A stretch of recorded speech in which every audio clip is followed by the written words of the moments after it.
Imagine being like one of the smartest kids in your entire school. Right. You get top grades, you star on the debate team, your all-white classmates even elect you seventh grade class president. Which is huge. Exactly. It's huge. By every metric society gives us, you have won the game. You completely belong. Yeah.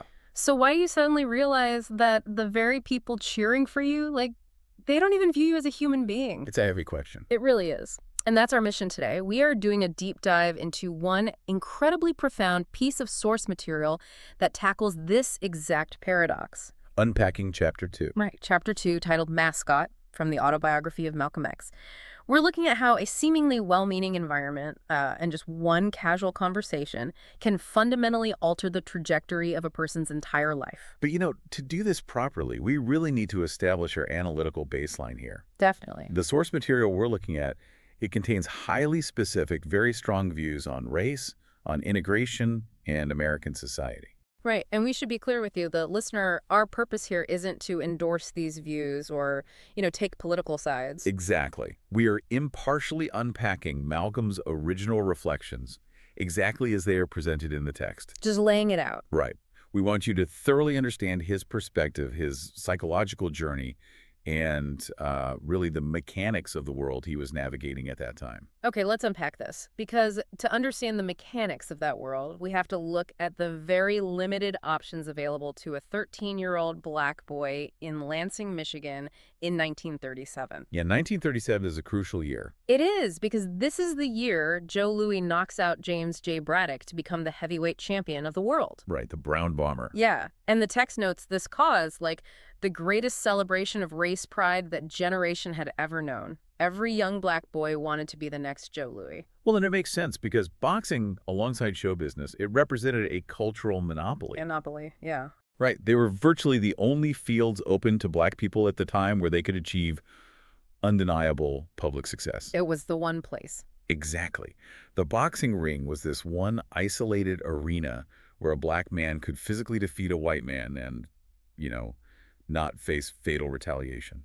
And Malcolm's older brother, Filbert, is actually making a name for himself locally as an amateur boxer. Which puts a lot of pressure on Malcolm. So much pressure. Yeah. Because Malcolm describes himself as tall, gangling, awkward. He tries basketball, but he's terrible at it. Right. And he sees this local prestige Filbert gets. He sees his younger brother, Reginald, looking up to Filbert. So Malcolm essentially just fakes his way into the ring. He uses his height, right? Yeah, he claims he's 16 to meet the minimum age, and he enters as a bantamweight. And he is matched with a white novice named Bill Peterson. Which does not go well. No, it doesn't. Yeah. Physical outcome is brutal. Peterson knocks Malcolm down 50 times in their first fight. Wait, 50 times? 50, yeah. Yeah. But the physical beating is really secondary to the cultural devastation. Right. Right. Because in his neighborhood, in that specific era, a black person simply could not be beaten by a white person and hold their head up. The shame is just absolute. It's so absolute that his younger brother, Reginald, refuses to even look at him. Oh, man. So he goes into hiding, he trains furiously, and he signs up for a rematch in a different town. Hoping for redemption. Exactly. But that second fight lasts exactly 10 seconds. Wow. Yeah, he gets knocked out immediately. He admits he just lay there listening to the count, like not really wanting to get up. He's completely defeated. Yeah, and he later reflects that this was all his work stopping him, or he might have wound up, punchy. Right, right. But looking at this, so what does this all mean? Is this just typical teenage rebellion that happens next, or is something deeper happening? Because he just got publicly humiliated in the only arena where he thought he was allowed to win. Yeah, it feels like he's desperate to find a new identity. A new way to exercise agency, right. Like Yeah. He's trying on different cultural uniforms, the boxer didn't work, so now he tries on the rebel. Exactly. And if we connect this to the bigger picture, he is really just testing the boundaries of a societal funnel. The sports avenue is closed. So he tests the school system. Right. He deliberately walks into his classroom wearing a hat. Just to push back. Yeah. And the white teacher attempts to assert dominance by making him walk around the room as a public humiliation. But Malcolm doesn't just take it. No. While the teachers turn to the blackboard, Malcolm sneaks a thumbtack onto the teacher's chair. Oh, wow. So the teacher sits down, springs up hollering, and Malcolm is already out the door. Which obviously guarantees his expulsion. Right. He tests the system, and the system removes him. And this expulsion is what brings us to the core of the chapter, because the state intervenes. A welfare worker named Mr. Maynard Allen takes 13-year-old Malcolm away from Lansing and places him in a detention home in Mason, Michigan. Which is a huge shift. A massive shift. This physical relocation forces Malcolm into an entirely white world, completely stripping away his previous community context. Right, and this detention home is run by the Swarlands. Yeah, a robust, laughing woman and a quiet, polite husband. And by the metric of the 1930s welfare system, they actually treat him remarkably well. They do. They don't lock him up. They give him his own room, which he points out is the first he's ever had. He sweeps, he mops, he's a good worker. Yeah, they even let him eat at the main table with them and their cook, Lucille. He notes this is the first time he's eaten with white adults since he was very young. Yet, this environment is exactly what introduces him to the Mascot illusion. Yes. Wait, so if they were giving him a room, feeding him, treating him well by those standards, why did he feel so dehumanized? Well, because the Swarlands and the local politicians who visit their home, they speak freely in front of him, using the N-word constantly. Just right in front of him. Literally. Malcolm observes that they talk in front of him the exact same way people would talk in front of a pet canary. A pet canary. Wow. Yeah. A visiting judge even looks him up and down with approval, as if examining a pedigreed pup. It's like the difference between being allowed inside the house and actually being considered a member of the family. That's a perfect way to put it. It's like adopting an exotic pet. You build it a beautiful enclosure, feed it the best food. You genuinely love having it around, but you never for a second confuse it with a human member of your family. Exactly. The exotic pet analogy perfectly captures the mechanism of this benevolent racism. Benevolent racism. Right. The Swarlands meant well within their own limited worldview, but they fundamentally lacked the capacity to credit Malcolm with the same sensitivity or intellect or personhood that they would instantly recognize in a white child. Yeah, there is that defining scene where Mr. Swarland comes back from driving through the black section of Lansing. Oh, that scene is so telling. It really is. He marvels aloud, right in front of Malcolm, that he can't understand how black people can be so happy and live in shacks, yet drive shining cars. And Mrs. Swarland's response. She just says they are just that way, right in front of him. They don't even lower their voices. He isn't a person in the room. He is a piece of furniture. And Malcolm uses this specific childhood experience to forge a massive critique later in his life. He does. He targets what he calls integration-hungry Negroes and their liberal white friends. Yeah, he argues that no matter how warm the environment seems, subconsciously, those white individuals do not view you as their own kind. They stand with you through thin, but never through thick. Right. The text asserts that their belief in their own inherent superiority is as fixed as their bone structure. Wow. But, at 13, Malcolm is only instinctively aware of this boundary. He spends his time doing chores, going to Lansing on weekends to listen to Erskine Hawkins on the jukebox. Avoiding girls because he can't dance, Right. right, and he wants to save his dishwashing money. Exactly. But that cognitive dissonance he experiences in that house, it doesn't stay confined to the Swarlands' dining room, No, it follows him directly into the hallways of Mason Junior High. where he is the only black student in his grade. And he becomes wildly popular. He joins the debate society, he plays basketball, he even buys a green suit with his dishwashing money. And he gets top grades. Top grades, directly competing with kids named Audrey Slaw and Jimmy Cotton. Here's where it gets really interesting. He even gets elected 7th grade class president. So on paper, this is the ultimate triumph of meritocracy. You'd think so. But what's fascinating here is how the text methodically deconstructs this success. It's entirely conditioned. Conditional success. He is navigating these invisible psychic barriers every single day. Take his history class, for example. Well, Mr. Williams. Yeah, Mr. Williams casually sings racist jokes to the class. As the teacher. As the teacher. He reads from a textbook claiming black people are lazy, dumb, and shiftless, and then adds a joke about them leaving holes in the ground instead of footprints. And Malcolm, the debate star, the class president, just has to sit there in silence. Right. He even mentions that math was his least favorite subject because mathematics leaves no room for argument. You can just sense his brilliant, analytical mind suffocating under the rigidness of a system he isn't allowed to challenge. Yeah, and when he travels with the basketball team, Opposing crowds hurl slurs at him. And his coach does nothing. Nothing. His teammates do nothing. It's all part of the invisible walls. And the school dances, right? That's the most stark physical manifestation of his conditional status. Absolutely. Everyone implicitly understands the rules of the mascot illusion.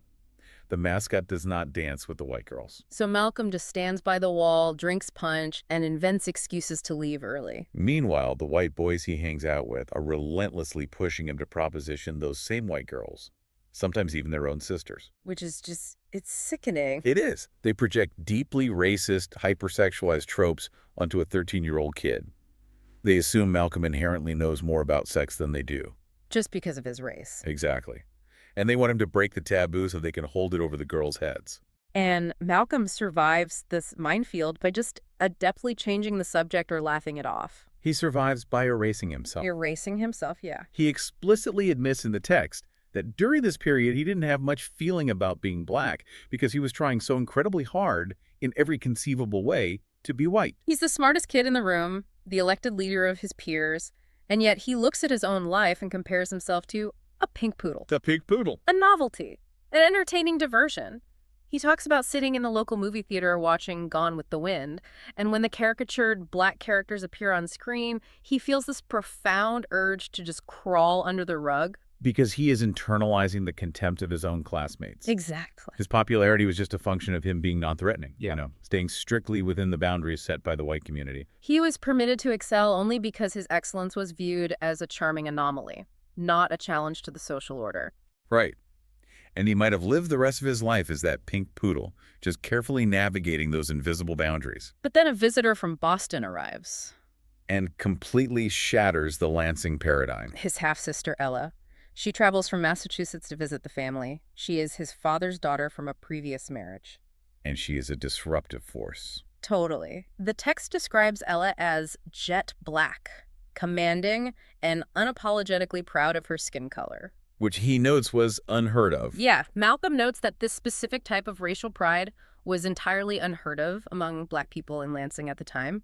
She is successful, she owns property, she has been actively moving family members up from Georgia to Boston. And she looks at Malcolm and says, "We littles have to stick together." Right. That phrase reawakens a sense of family and lineage that had been totally fractured for Malcolm. Yeah. Ella is impressed with his academic success, his class presidency. So she invites him to spend the summer with her in Boston. Which, I mean, imagine you are 14-year-old Malcolm. You take a Greyhound bus, riding in the back, staring out at rural, segregated America for a day and a half. Right. And then you step off the bus into Roxbury, the Harlem of Boston. The sensory overload is immediate. Neon lights, thriving pool halls, restaurants smelling like rich down-home cooking. It's a whole new world. For the first time in his life, he is standing in the Roseland State Ballroom, surrounded by thousands of his own people. So how does he just go back to washing dishes in Mason after seeing all that? Well, he sees a society where black people possess agency, culture, economic momentum. He sees black and white couples walking arm in arm casually. Hearing Duke Ellington. Attending black churches where the congregation throws their entire souls and bodies into worship. Which is a massive spiritual departure from the quiet, restrained white church he was forced to attend back in Mason. Exactly. Boston gives him the one thing Mason actively denied him, a profound sense of belonging to a mass of his own kind. He isn't a novelty in Roxbury. He's just a teenager. But, that restless energy he brought back from Boston, Yeah. it couldn't survive in a vacuum. It was bound to collide with the invisible walls of Mason. The mascot role no longer fits. The psychological awakening has already happened, and that collision occurs in the most mundane setting imaginable. A routine career advising session. Right.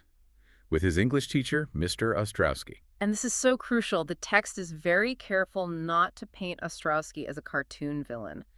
Malcolm actually liked him. He got good grades in his class. Yeah, Ostroski was a natural-born advisor, constantly telling students what to do with their lives. So they are alone in the classroom, and Ostroski asks Malcolm about his career plans. And Malcolm hasn't really given a deep thought, but he reprised that he'd like to be a lawyer. Mostly because he knows lawyers don't have to wash dishes for a living. Right. Highly pragmatic.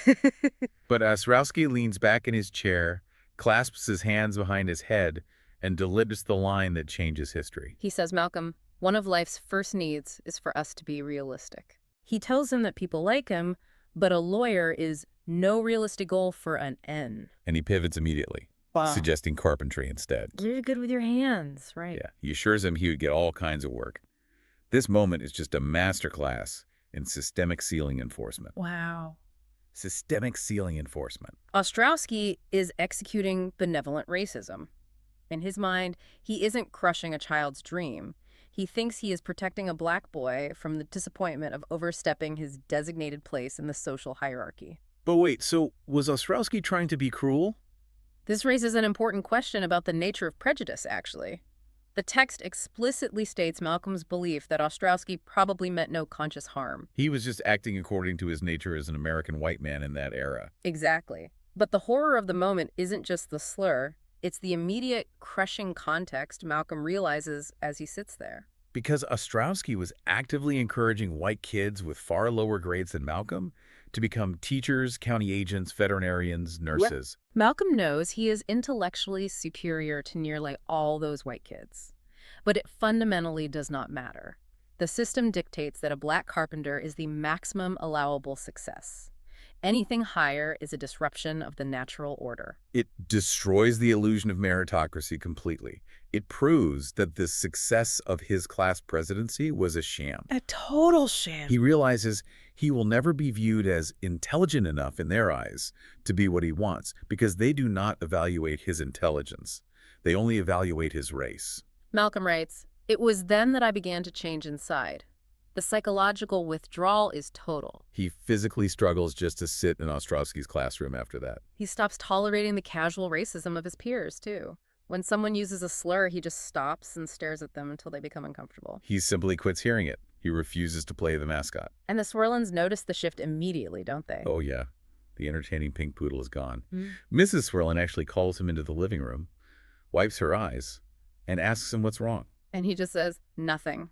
Because they lack the capacity to understand his pain, and he knows trying to explain it to them is pointless. So the state arranges to move him out of the detention home and in with the Lyons family. The only black family in town. But moving across town doesn't fix a shattered worldview. Malcolm writes to Ella in Boston, telling her he has to leave. And she arranges for his official custody to be transferred to Massachusetts. The very week he finishes the 8th grade, he boards that Greyhound bus again.